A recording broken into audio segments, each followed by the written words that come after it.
Pasiyentimiz 53 yaşı var. Deməsinə görə 6 ildir ishal qəbizliyi ilə növbələşir.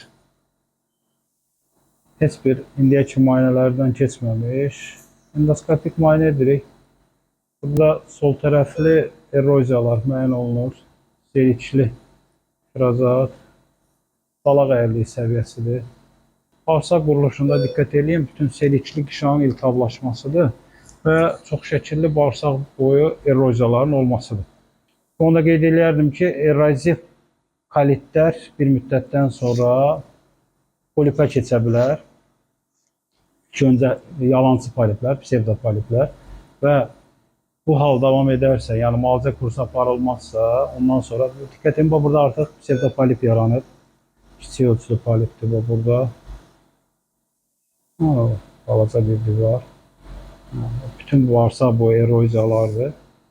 Mədə bağırsaq sistemi xəstəlikləri birbaşa qidaya bağlı xəstəliklər. Yəni qida rejimini düzəltdin, ona əməl etdinsə, verilmiş müalicə kursunda effekti yüksək olur və xəstə də daha tez effekt alır. Allah şəfasını versin. Müalicə bizdən, pəhriz sizdən. HCC Clinical Hospital.